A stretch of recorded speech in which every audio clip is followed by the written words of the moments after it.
Hello, welcome back to the Diamonds Are Rough podcast. I'm joined by JT. It's going to be a bit of a sad one, but we're not going to talk about the Max stuff yet. We're just going to look at the Patriots game itself. Home opener versus the Ravens, who are a tough team.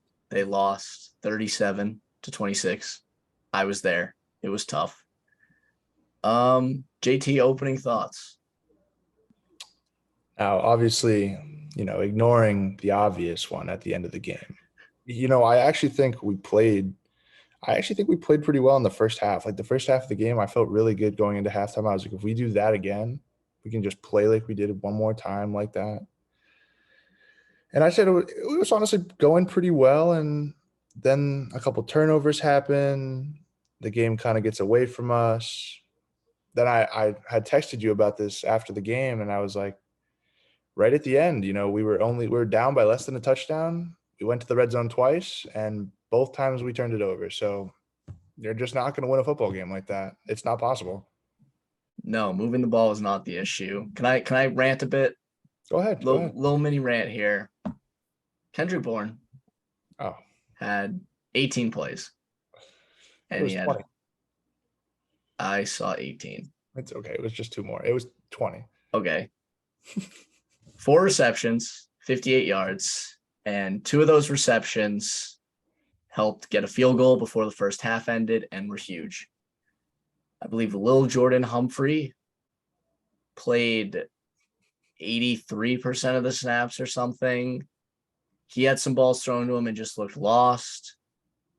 And my point here is Bill Belichick always says we're going to do what's best for the team. Always says it. That's his thing. We're going to do best for the team. Not playing Kendrick Bourne is not what's best for the team. I understand if you wanted to discipline him a bit. That first game, he gets 2 plays, right? Next game, you give him some more. This game was the same as last game where he just should have been out there more. Whenever he was in, positive impact. He needs to be out there if you're trying to win football games, especially because I think that's Mac's favorite target, and we're just hurting his development if we're choosing to not give him his favorite guy. Now, I also want to say, I get annoyed when people are like, should we fire Belichick? Crap like that. Belichick chooses when he wants to leave. Everything he has done for this organization, he's staying.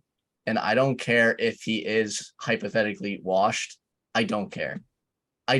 He won 6 Super Bowls for us. I'm not going to complain that much, but I do have the right to acknowledge when he makes mistakes. And I think Kendrick Bourne was the big mistake. Other than that, I think his coaching was fine, truthfully.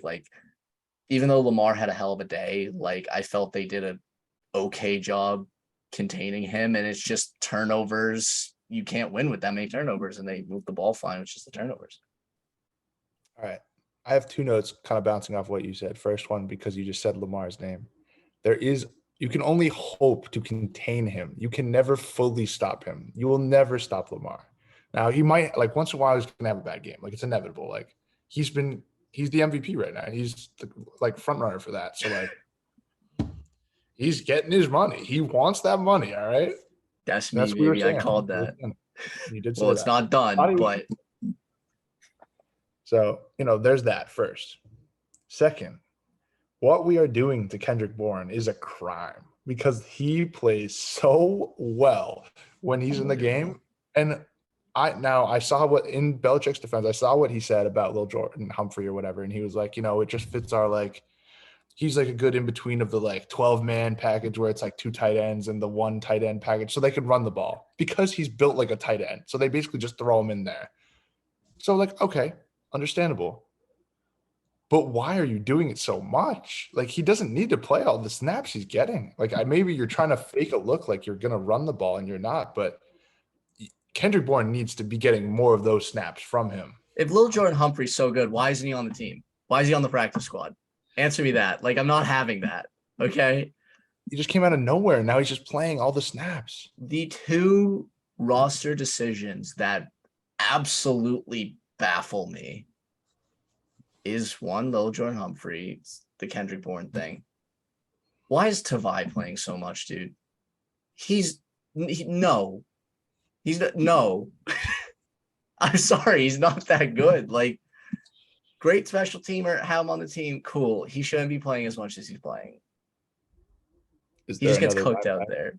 What linebacker would you rather play?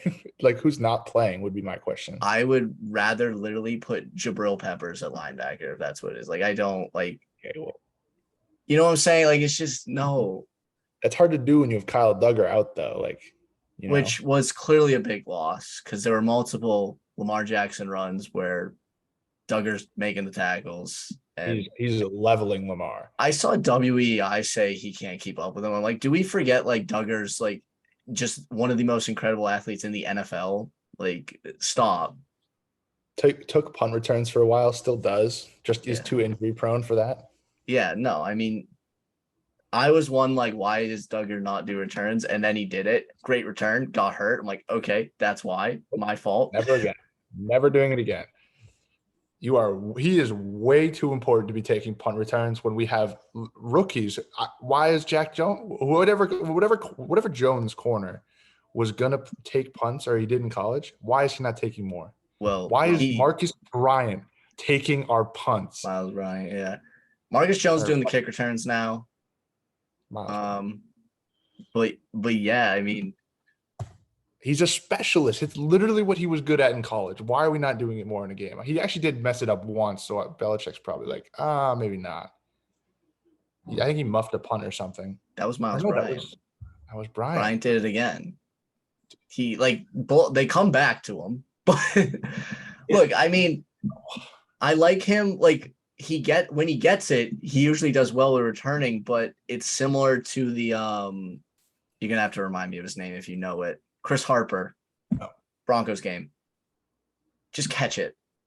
I like, honestly, if you just fair catch it every single time, I'm cool. Like, we can't be having these turnovers, these muffs. It can't happen. And you saw it now. Mac deserves blame for some of the stuff he did in that game. Horrendous. 100%.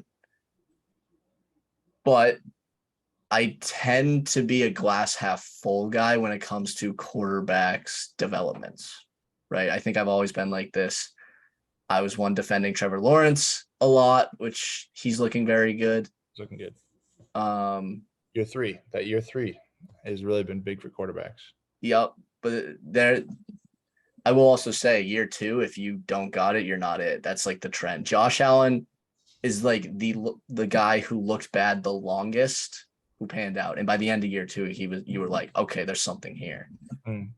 But he also had like freak ability where he could sling the ball, he could run. Like, it was there. He was just very raw. He didn't know how to read a defense. Like, exactly. I mean, when you go to Wyoming, yeah, you're not facing much competition. If he could just outthrow people, he's fine. Yeah. But my point with Mac is there were times where he was like taking over. Like, he was making unbelievable plays.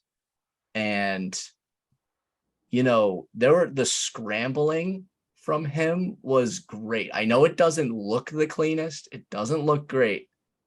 But the results are there. And, I will say, me being at the game, Pats fans are being hella disappointing right now. It is not the same. A lot of people bailing because Brady's left. Very disappointing. I've been going to games since I was 10. But a lot of these guys are just so impatient, these fans, and so judgmental. Every time Mac would scramble, the crowd's like, oh my God, what's he doing? And it's like, how about you watch the receivers and notice how none of them are open? Like, when he scrambles or does what he does, it's because nobody's open and he has no other choice. So I think he did well in that. His improv stuff was good. It was the most we've seen him like make big impact throws rather than just these dink and dunks. It was the most we've seen him do that. Also, the most we've seen him make mistakes and make risky throws they shouldn't do. Devontae Parker and Mac finally had it was actually beautiful what they were doing on that field. Now, they had some incompletions, but the deep balls that some of the deep balls that he was throwing to him were like It's exactly the matchup we Beautiful. want, one-on-one, or he's wide open, ping on the freaking computer. But anyways, like that is exactly what we've been waiting for from Mac, throwing deep to Parker. Like that's what that connection finally happened, and now it's just flip it all. We don't we we'll get into that. We'll get into that. Sorry, I just Just got trust riled me. up there. The emotion will come out when we start talking about this. But I still want to toss things to the game. Other thing with Devontae Parker, Marcus Peters is washed, dude. He is so washed. He picked Mac too. I was like, oh. The fumble. He got the fumble. I don't think he Or that's picked what it was. You're right. And okay. It was Aguilar. my guy. For those who listen frequently to me, you know Kyle Hamilton has been my guy. Say he's the best player in the draft. I said, I don't care, he's a safety. I would take him number one. Bold takes for me. This was his coming out game. Even though he didn't play every snap, he was amazing. And it had to be against my team. And he had to get that fumble because that drive, you're thinking, beautiful drive. Nelson Aguilar, huge gain. You're thinking, we're scoring this touchdown. We're stopping them in that game. Like, you believed it. And then when that fumble happened, you knew it was just done. You knew because you're like, Lamar's going to go down and score. And then Mac's going to have to make all these throws or try to make these throws, and it's just not going to work. And that's what happened. And that was one of the two turnovers in a row I was alluding to. The drive before that, where again, big gain in the red zone, and then Mac throws a pick, and it's like, okay. But then the fumble there, like, first of all, Belichick better be grilling Aguilar. He plays way too much to be fumbling. Like, he's supposed to be, he's our highest paid receiver. Like, you've been making plays this year. I can respect that.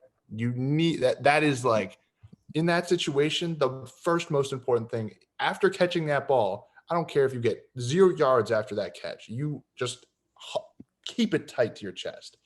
Like, yeah. That it made me so frustrated watching that fumble, because then I was like, the game's over. Like, there's nothing else we can do here. I was also frustrated because I think Parker was like blocking Marcus Peters like to the max. Amazing block from him.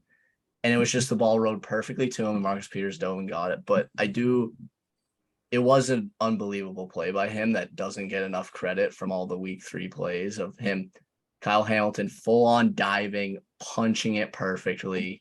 It was an amazing play, but yeah, that was tough to see. Some other guys I want to compliment, I guess, for playing great. Dietrich Wise. Round of applause.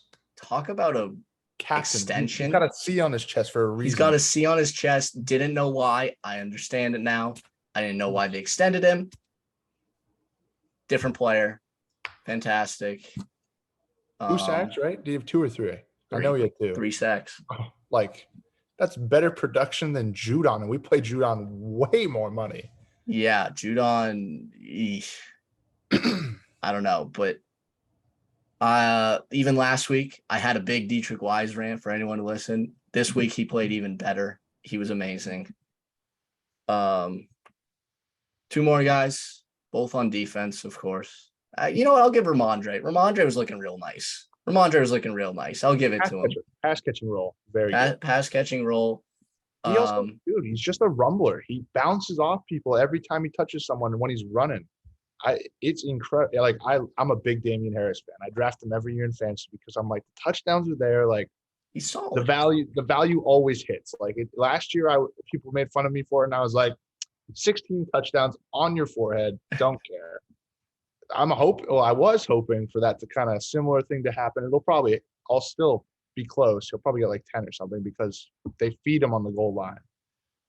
But back to Ramondre, like, he's the real deal. He's the future for sure. They're not signing Harris. Harris is gone. And they're gonna go. Ramondre's the guy, except they're not, because they do the running back carousel all the time. They have 2 rookie running backs. One's on the practice squad, so I don't know if you count him. But Pierre Strong has potential just because he's an athlete, but we'll see. Ramondre looked good, though. That's the only offensive player I'm shouting out. Devontae Parker was good. Parker, I was But gonna say, we definitely. talked about him. I mean, what did he have? He had 150 yards on 5 catches. I was like, Yeah. he 156. could hit 1,000 this year still. He could still do it. Yeah, he could still do it. Well, we'll get to it. We'll get to it. Listen, it's possible still. It's possible. I'll say that. You know what? I'm just gonna couple this as a group. The cornerbacks. I think, okay, Jonathan Jones is ranked by PFF, which I preface it every time. You know, take PFF with a grain of salt, right? It's a bunch of guys grading players based on their opinion and whatnot. But Jonathan Jones, based on PFF, is ranked as the best cornerback in football. Is he really? He is. No, 87.7 is his grade. Jamal Dean is second, who he's had a great year, and then Ramsey's third. Ramsey's third? Yeah, that's why I say take PFF with a grain of salt, because Ramsey, I don't know why Jeff Okudah, he's had an amazing year. He hasn't been talked about. I could see that, but like Ramsey was getting cooked. Like I don't know. Like no, I agree. But Jonathan Jones was a worry because you're like, he's going to be our cornerback 1A, 1B. Him and Mills are 1A, 1B. And he's been in the slot his whole career, but his transition to the outside's been great. He had the interception. I think he forced a fumble as well. Yep. And then end of the game, Jalen Mills, he's dealing with a hamstring injury taken out. And my guy, Jack Jones, was locked down.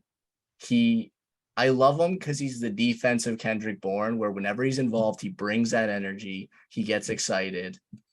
He gets the defense riled up. No one wants to go at him because he's always there. He got his welcome to the league moment by Tyreek Hill week 1, and then he didn't play week 1 after that, which was valid. But he's ready. I'm very confident with him as, the cornerback. And I feel more comfortable if, Mills, you can rest your hamstring. It's okay, because he's been good too. He's had moments in both. I'll say this first. I'll go back. I think in the summer when we were talking about the defense as a whole, you were like, these cornerbacks are kind of scary. And I was like, we're all forgetting about Jonathan Jones. Like, yes, he's been a slot guy, but that's literally how Belichick likes to produce his corners. They always start in the slot because it's easier. You're not getting burnt down a sideline or anything like that. You're in the middle of the field, doing a bunch of weird stuff. It's the best place for the corners to learn to start. Now, obviously, if you're a specialist and you do one thing better than the other, yes. But Belichick has his way, and I think he produces good corners every year. J.C. Jackson came out of nowhere. We got these young rookies. Everybody thinks they're good. Is Jack Jones the one that has the arm tape? Is he number 13? Yeah, 13. I love the arm tape. It looks so clean. It's old school. It's great. It looks nice. And then you brought up Jalen Mills. I was gonna go on a little rant about Mills. Be like, oh, I need more from you. I think he's paid the most out of all the corners, but which still is cheap.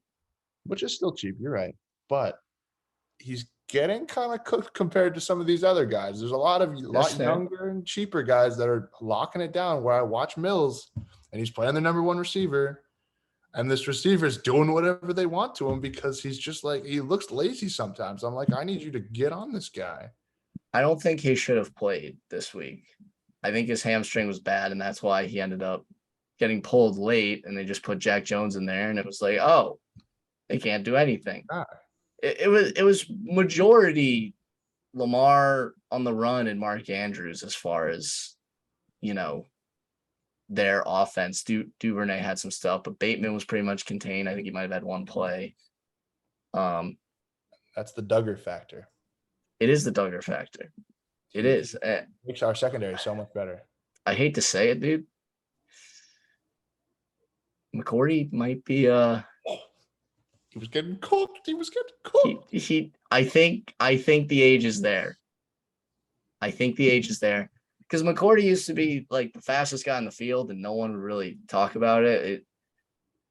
He doesn't have that speed anymore, and although he has the instincts, he's probably my body's supposed to be 2 steps forward, and he's just getting cooked a bit. I think it's happened every single week now. He's gave up a touchdown. Week It, one against the it's Dolphins to I don't think it was Gesicki. I think it was one of the backup tight ends with him in coverage. well, Week the two, Dolphins only had one touchdown, which was Waddle. oh, never mind then. All right, I'm thinking of week two then, where Fryermuth gets a Fryermuth. touchdown, and I'm like, all right, McCourty, you're covering him, but like it was a quick like slant route. It was that on the goal line, like, but he just gets burned, and I'm like, dude, you are like a core piece of our team. Like you're the vet. Like I need you to make those plays. Like you don't have to be there all the time. You're a safety. You're not always doing like tons of stuff back there, but like in that situation, I need more from you. So the secondary has kind of been up and down for me this year. The young guys I love, but the older guys we're getting ready to push them out, I think. And I hate to say it. I do. I hate Love to like, mention a guy who's been such a vital part of the franchise and has been amazing through and through, the ultimate professional, but it's just tough to say. Out of the safeties, I feel as if McCourty's like the weak link. But it honestly makes me sad to talk about this. So do you want to move on? Like it makes me sad, man, to say that. Because he's like one of the last like true Patriots, man. It's like I don't want to. That he's gone. That they're all. He's been the most loyal guy, dude. I don't want to. All right, but end of the game, Pat's trying to make the ultimate comeback. Leaving Mac out there, of course, to see what he can do and maybe learn some things. He has a great connection to Bourne. And then he decides to go back to him. And then he gets very injured on a play. Tragic. Fans in the stands don't even care about the interception because you immediately see Matt get up, hobbling on there, hobbling over to the side. He doesn't even like sit down, talk to anyone. He's just immediately like, I need to go to the locker room. Sums up. We don't see him get carried off, but that comes out later that he was screaming in pain. And, they were just carrying him, essentially. The recent update I've seen now is it is a severe high ankle sprain.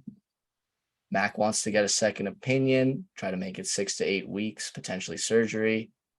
I saw the Patriots wanted to be 4 weeks, and they're kind of like pushing him. It's the same surgery that Tua and Hurts got at Alabama. Right, which is probably why he's like, I know a little more about these than I think the Pats lead on. Because Pats are probably like, we don't want him to wait too long because we're trying to develop him and see if he's I don't want to say see if he's the guy. I think they have full trust in him, but they're like, we got stuff to do because you got work to do. So we don't want you out that long. And Mac's like, this is my career. I'm young. This is my body. I don't want to mess this up. So they're currently having a disagreement with that. Now, the part that really sucks about it is when Mac's out, that's when the schedule's easy. So whatever hopes you have, they kind of need to be changed because Hoyer is going to be taking on what should be wins such as the Lions and the Bears and teams like that. It's not Mac, it's Hoyer now. I was always kind of negative on this Pats team. I had them at 7-10. A lot of people thought it was crazy. It might be lower than that with this Mac injury. I'm not faulting anyone who thought they'd be good. I understood. But now you got to change your expectations a bit. I don't know what you're thinking. Me as a Pats fan, when I watch these games, I don't care about the result. I just want to see certain guys, how they're doing. Jack Jones, how's he doing? Right? Jonathan Jones, like, what is he like? Can we trust him as a cornerback one? Because he's going to be under contract. Kyle Duggar, guys like that. I just want to see who's better. I don't really care about the result at this point because I think if you can't be thinking playoffs with Mac out minimum 4 weeks. I'm assuming it's going to be longer.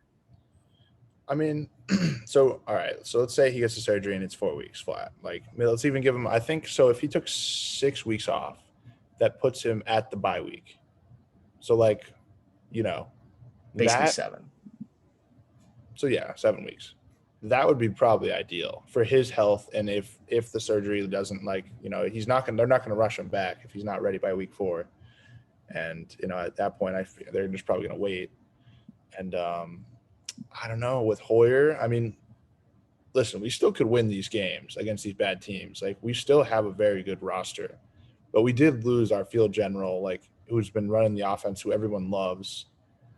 But if somehow, some way, Brian Hoyer could beat some of these bad teams, at least most of them. We're not going to beat the Packers. Like, we're probably not going to No, beat the Packers. no. But God forbid if we beat the Packers, I have no expectations. I have no idea what will happen. And if we lose, like, is anyone going to be surprised? No. I think they're like 10-point favorites, and this is like the third time it's ever happened to Belichick or something like that. Yeah, 9.5-point favorites. I do my spreads. I'm already thinking, is it a lock? But there's the other part of me of like, dude, Bill has kept games close when they had no business being close.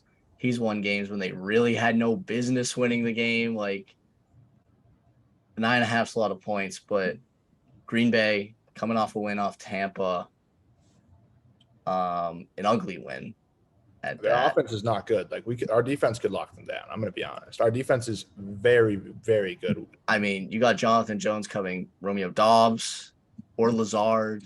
Like, you got Jack Jones covering the vice versa. You cover the rush well too. That's going to be very important. Like, the line of scrimmage, like being able to stop they're basically their best weapons on offense besides Aaron Rodgers, who obviously elevates the receivers. But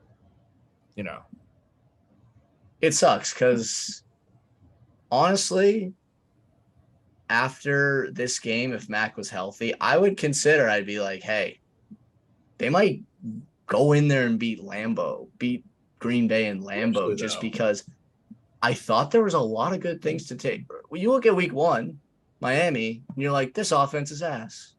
It's terrible. There were signs of life. There were very few plays, man. You go in this week, you're like, okay, turnovers, yes. Ball's moving up and down the field. That's not the issue. It's execution when it comes to we need to get touchdowns. We can't turn over the ball. We need to keep these drives going and not just give them the ball.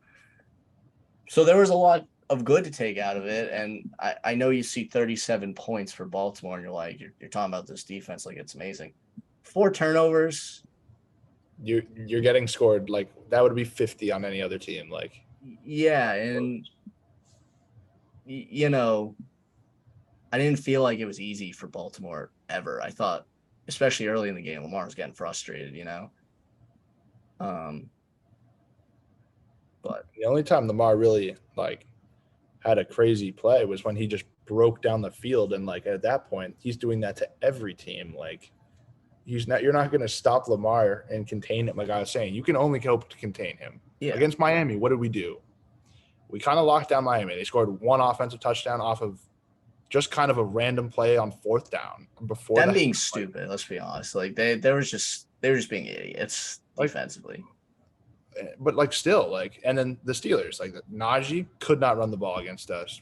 What could they throw the ball? Absolutely not. Did they beat Cincinnati? Like, they're able to throw again. Like, all these offenses are doing poorly versus our defense. It just makes me feel confident that our defense could actually be elite enough to possibly carry us with Hoyer's old ass just through the stretch of this bad games till Mac gets back, and I pray it's fast. I'm just quickly looking up the schedule because I know the Lions are in there. I think it's the Packers, the Lions, Browns, Bears, and the Bears, and that's the 4-week timetable. And then if he's back in 4 weeks, that is doable. We can get through that. But if it's more, you have Jets, Colts, bye, Jets. So like, again, let's say, they want to do the 8 weeks even. They could get at least 3 wins. At least like 4, but like, yeah. No, I would expect them to get 4 or 5, not 5. I would expect them to maybe get 4, but I'm saying like 3 wins, you're below 500, but it's like if the guys are working right and the only thing missing is Mac, maybe, right? I mean, and if not, it's just a high draft pick. Like, he gets to develop a little bit more. Yeah, which I do want to say, I am doing a podcast with someone tomorrow. We're recording that to talk about next steps for Patriots. What should they do? should we be rooting for wins kind of thing? We're going to talk about that because it's a good question. Do we want CJ Stroud? That's the question. No, that will get brought up. It'll get shut down real quick. Spoiler alert. Listen, he's actually legit as hell. After passing on Lamar, I think I texted you this today. After passing on him, it makes me look at all these god tier college quarterbacks, and I'm like, if we just had someone like them. Mac's not bad. I don't mean any harm to Mac here, but like a superstar who could be the face of your franchise for the next 10 years, like a Patrick Mahomes or like a Lamar, like it would be so worth it. Obviously, we're never going to do that bad though. Go ahead. There is something to be said for like, hey, you're in the AFC. You're competing against Joe Burrow, Herbert, Mahomes, Watson, Wilson, Tua's now looking really good, regardless of your opinion. He's looking like kind of that guy.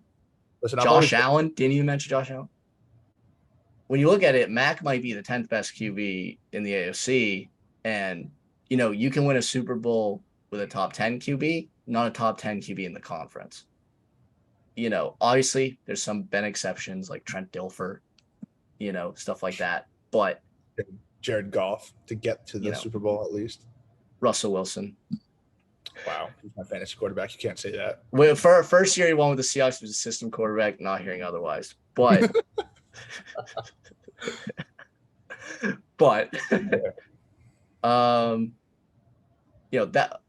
we'll go more in depth on that for the future of the Pats, whatever. But I don't know. Be interesting to see.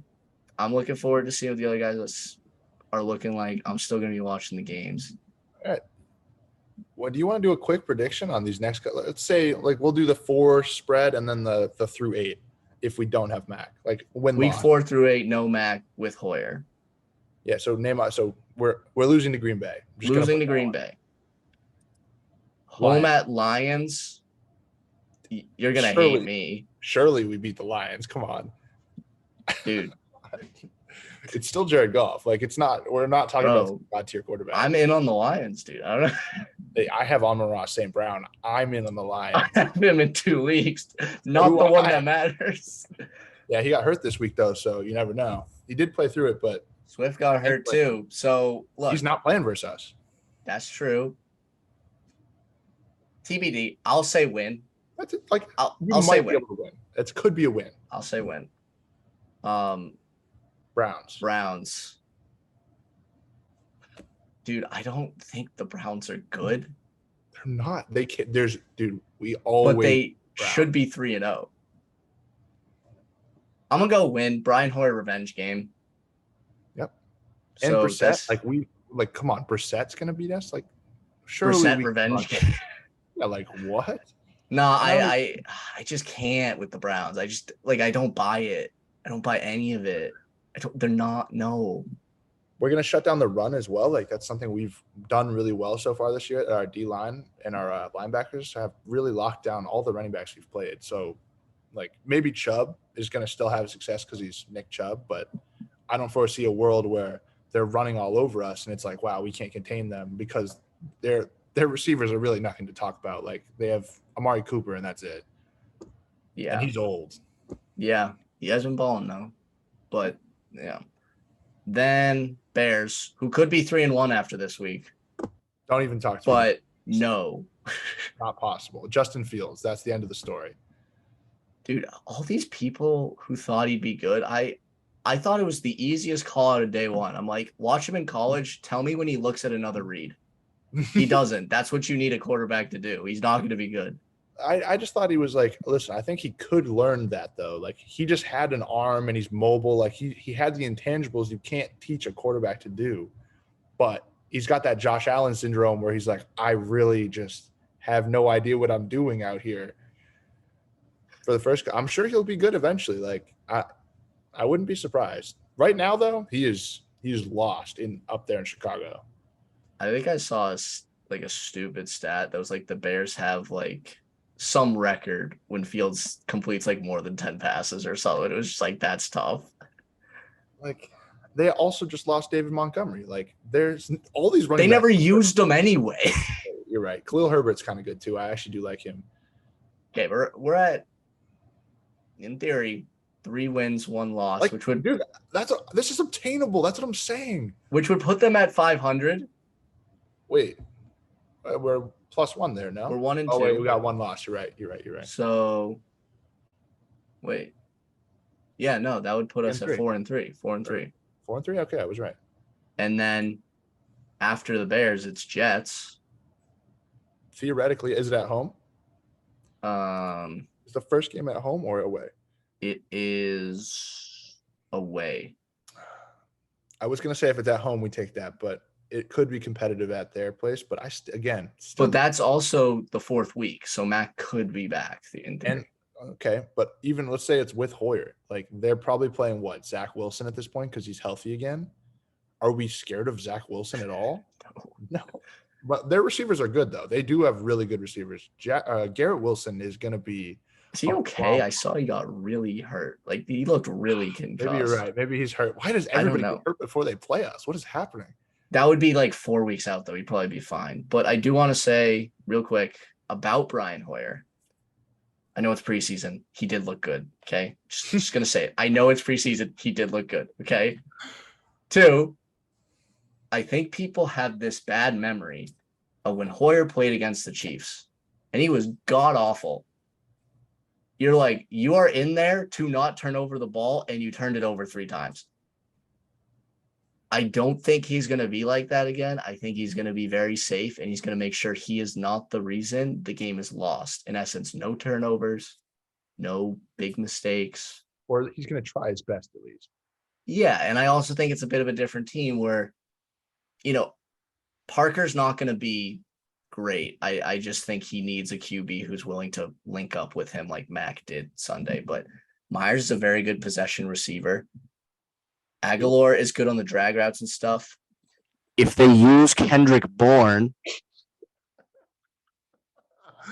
that was fun. Thank you. Then, maybe the offense will be better. And, we still haven't seen him use, I don't know, the 2 tight ends making like half the money on offense.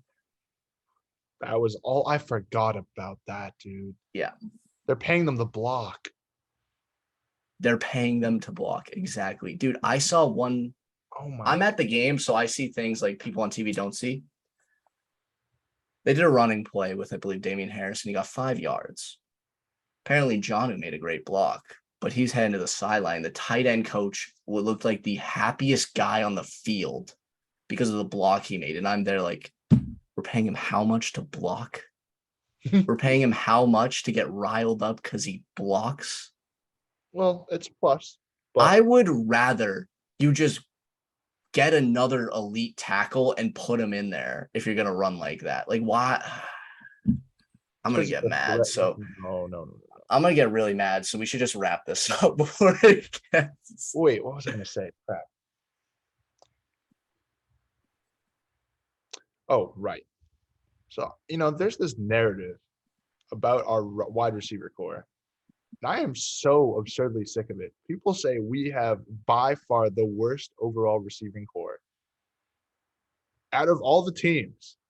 And I see it on Twitter all the time. And it enrages me because I'm like, we have so many good players. Maybe we don't have that, like, our number ones are not, like, nasty. But our depth is insane. Let me just say this. The Pats are making it look worse because they don't play their best receiver. I truly think Kendrick Bourne is wide out 1. The improvements he's made, he is always open. The improvements he's made, man, it just annoys me that he doesn't play.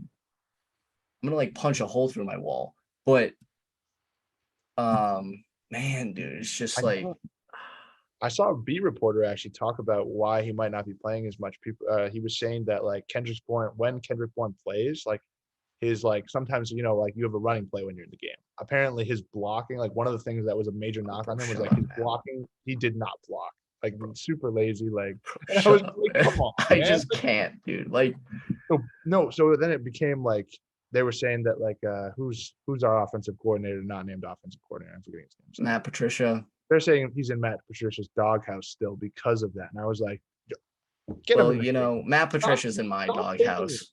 Dude, same. Like, although the play calling has been better. I will say that the play calling has been better. The best sequence from him that game. The best sequence. I'm gonna say, and you're gonna know, and you're gonna be angry. 3rd and 9. The run. We run it up the middle to Damian Harris, who gets 6 yards. Fair. I think it was. Wait, was it third? What was it? 3rd and what? I thought it was 3rd and 9. We got 8. It was 3rd and 9. No, we got 6. So it was 4th and 3. Oh, that was a. So you need 3 yards. They're going for it on 4th rather than kicking a field goal. Fine. All for the aggressiveness. Here's the play they do. It's designed for Kendrick Bourne, mind you. He motions 3 steps to the right. They hike it. He goes out into the flat and they immediately throw it to him on 4th and 3. And there's like 2 guys there. Like they really did that.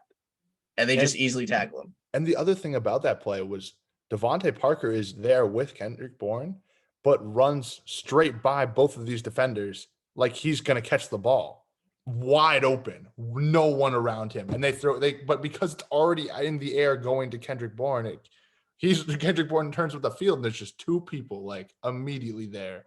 If Mac had just taken a single second of time and seen that Devontae Parker is wide open. I agree, but here's the thing, JT. I think it was genuinely, here's the play. Kendrick, you're going to move 3 steps to the right. You're going to go in the flat. And you're going to throw it immediately to him. Going to be open. Promise you. I think that's actually what they thought. I mean, hey, you were just praising Devontae Parker for being a good pass, blocker, Yeah, but he didn't block on that. He completely, dude, there was multiple times during the game when he literally misreads, like whatever, he misinterprets whatever the audible is from Mac. And does the wrong thing. One of the picks, that was the reason Max threw a pick. Yeah. Because he wasn't even ready for the ball. He was also taking his sweet time getting to that spot. Like that's one I don't blame Mac on. There's a couple there's like Devontae played well, but I don't think he gets the terminology yet. Like he's not fully like understanding what he's supposed to be doing on every play every single time. Like most of the time, yes. But I saw multiple times during the game where I was like, Devontae, you're doing amazing, but you could be this much better, and it would make our team like a bajillion times better. Like if you're doing the right thing and it makes the rest of the play work, you're actually the number 1 receiver on this team. It would be beautiful. Yeah, because the real number 1 receiver doesn't play. It doesn't exist on our team. It's so frustrating. Every week is different. Unbelievable. So frustrating. Unbelievable. But we're gonna wrap it up here because I think JT and I are just getting more and more frustrated as we talk. What should have been honestly a positive week was ruined by the final offensive play of the game and Matt getting hurt. We would have been on this podcast right now. I would have been ecstatic. I mean, I wouldn't have been ecstatic because he threw 3 picks, but I would have been like, there's hope. If he can throw 3 picks and we can still be that close in a game, I mean, we have a chance in like every game we play. Like -3 turnovers and you're down by a touchdown. It's also the fumble, so 4. I mean, but like, there was like I think there was 5 total turnovers. No, or was it just 4? I think I want to say it was just 4, but it was frustrating. That's not how the cookie crumbled. See what the boys in Hoyer can do.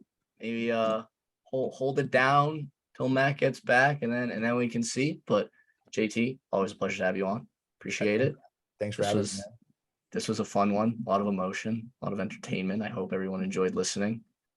There should be predictions on the spread coming tomorrow, so look out for that. Thank you everyone for listening, and see you next time.